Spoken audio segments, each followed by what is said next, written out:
Ukraine के सेना प्रमुख ओलेक्सांद्र सिरस्की ने बताया कि रूस ने पूर्वी यूक्रेन के डोनेट्स्क प्रांत में मौजूद पोक्रोवस्क शहर पर कब्जे के लिए 1 लाख से ज्यादा सैनिक तैनात किए हैं। सिरस्की ने कहा कि रूस और यूक्रेन युद्ध के बीच पोक्रोवस्क शहर सबसे तनावपूर्ण फ्रंट बन गया है। रूस पिछले साल से पोक्रोवस्क पर कब्जा करने की कोशिश कर रहा है। हालांकि पिछले साल यूक्रेनी आर्मी ने इस इलाके में रूसी ऑपरेशन को नाकाम कर दिया था। सिरस्की ने बताया कि पिछले साल यूक्रेन ने कुर्स्क इलाके में हमला करके रूस के लगभग 63,000 सैनिकों को वहां उलझा दिया। इससे पोक्रोवस्क शहर पर रूस का दबाव कम हुआ और यूक्रेन को नए सिरे से स्ट्रेटेजी बनाने का मौका मिल गया। पोक्रोवस्क शहर यूक्रेन के स्ट्रेटेजिक ठिकानों को जोड़ता है।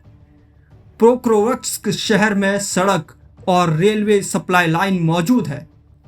इस वजह से इसका स्ट्रेटेजिक महत्व काफी ज्यादा है। इसके अलावा ये यूक्रेन के कोस्तियान्ती निवेका, क्रामातोर्स्क और स्लोविन्यास्क शहर में मौजूद मिलिट्री सेंटर से भी जुड़ा है। सिरस्की ने आरोप लगाया कि रूस पोक्रोवस्क पर कंट्रोल करके दुनिया के सामने अपनी मिलिट्री ताकत का दिखावा करना चाहता है। सिरस्की ने कहा, रूसी सैनिक पोक्रोवस्क में पहुंचकर और वहां अपना झंडा फहराकर नकली जीत का दावा करना चाहते हैं।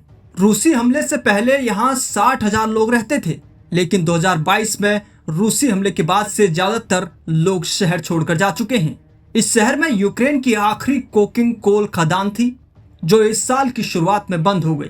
राष्ट्रपति पुतिन का टारगेट डोनेट्स्क और लुहांस्क पर पूरी तरह कब्जा करना है और पोक्रोवस्क इस स्ट्रेटेजी का महत्वपूर्ण हिस्सा है। यूक्रेन और उसके सहयोगी देशों का आरोप है कि पुतिन जानबूझकर शांति की कोशिशों में अड़चन पैदा कर रहे हैं ताकि वो यूक्रेन के ज्यादा से ज्यादा इलाके पर कब्जा कर सकें। हालांकि पोक्रोवस्क में यूक्रेन की मजबूत डिफेंस लाइन रूस के लिए मुश्किल पैदा कर रही है। अमेरिका के institute of the study of war के मुताबिक यूक्रेनी आर्मी ने ड्रोन अटैक के जरिए रूसी हमलों को नाकाम कर दिया है। रूस अब शहर पर सीधा हमला करने के बजाय दक्षिण और उत्तर पूर्व से इसे घेरने की कोशिश कर रहा है।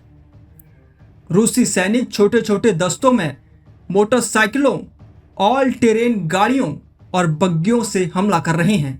जानिए क्यों शुरू हुई रूस यूक्रेन की जंग। फरवरी 2022 रूस के राष्ट्रपति व्लादिमीर पुतिन के हमले का ऐलान करते हुए यूक्रेन में रूसी टैंक धड़धड़ाते हुए घुसने लगे। तब अमेरिकी राष्ट्रपति जो बाइडेन से बोले, पुतिन से बातचीत का कोई प्लान नहीं है। उन्होंने पूरी दुनिया को खतरे में डाल दिया है। रूस को यूक्रेन पर हमले की गंभीर कीमत चुकानी होगी। फरवरी 2025 अमेरिका के नए राष्ट्रपति ट्रंप ने पुतिन से 90 मिनट तक बात की। इसके बाद सऊदी अरब में यूक्रेन युद्ध को लेकर रूस और अमेरिका के बीच हाई लेवल मीटिंग हुई। इसमें यूक्रेन को नहीं रखा गया। ट्रंप ने पुतिन की तारीफ की और यूक्रेन के राष्ट्रपति व्लादिमीर जेलेंस्की को तानाशाह कह दिया।